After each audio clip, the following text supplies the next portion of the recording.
Hi అండి. మీరు బాగున్నారు కదా? నేనైతే బాగలేను. వీడియో ఎవరు సబ్స్క్రైబర్ చేసుకోవడం లేదు.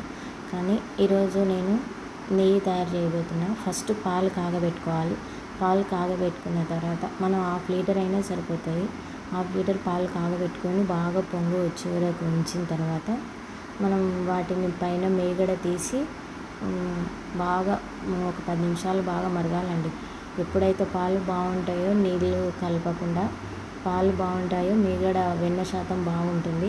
మాకు గొరగొడ్లు ఉన్నాయి కాబట్టి మేము పాలు తీసుకుంటాము. పాలలో మీగడ బాగా వస్తుంది. ఇప్పుడు ఈ సీజన్లో అయితే చలికి ఇంకా బాగా వస్తుంది మీగడ.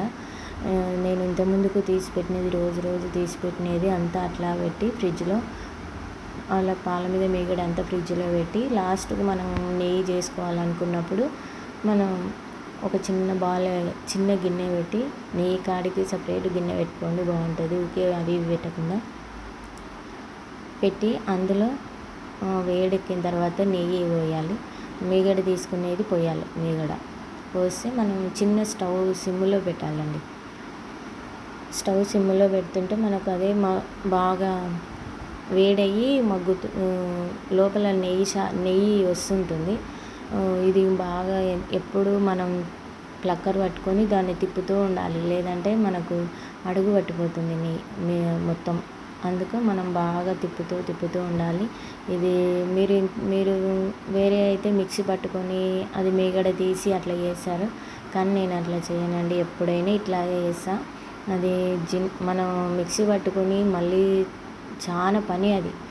అందుకని నేను ఎప్పుడైనా ఒక చిన్న ఇదే పద్ధతిలోనే చేస్తాను. తొందర అయిపోతుంది, సింపుల్గా ఉంటుంది, ఎక్కువ వెయిట్ చేయాల్సిన అవసరం ఉండదు, బాగా తొందర అయిపోతుంది, బాగుంటుంది. స్మెల్ బాగా వస్తుంది. అసలు చిన్నగా రవ్వ ఉంటుంది నెయ్యి కూడా. ఎంత బాగా వస్తుందంటే అంత బాగా వస్తుంది. ఇలా బాగా తిప్పుతూ ఉండాలి, బాగా మాడిపోవాలి. ఎప్పుడైతే నెయ్యి లోపల మనం మీగడ తీసినామో అది మాడిపోయి ఉందంటే మనకు నెయ్యి అయినట్టు. బాగా వస్తుంది చూడండి. ఇప్పుడు మాడిపోయింది కదా. ఇది మాడిపోయిన తర్వాత మనకు అప్పుడే స్మెల్ వస్తుంటుంది. అయిపోయిన తర్వాత స్మెల్ వస్తుంది. కొంతమంది ఇందులోకి తమలపాకు వేసుకుంటారు, కొంతమంది అది యాలకులు వేసుకుంటారు. తమలపాకు నాది అక్కుటంలో ఉంది కాబట్టి తీసుకురాలేదు.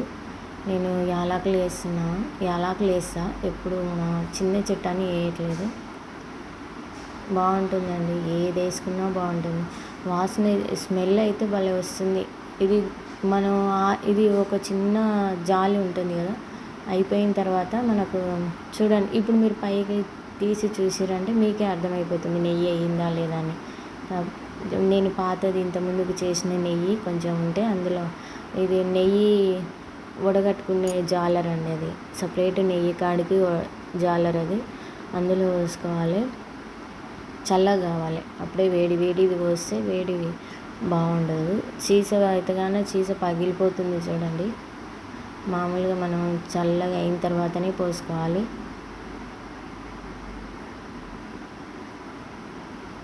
నెయ్యి ఇలా వడపోసుకున్న తర్వాత అందులో యాలకులు అవి వేసుకున్నామంటే మనం స్మెల్ ఇట్లా మూత పెట్టి ఒక్క 10 నిమిషాలు తీసి పెట్టండి. రవ్వ అవుతుంది నెయ్యి. చూడండి, మనం కొంచెం నెయ్యికి ఎంత బాగా నెయ్యి అయ్యిందో చూడండి. ఎంత కొంచెమే మనకు సరిపోతుంది.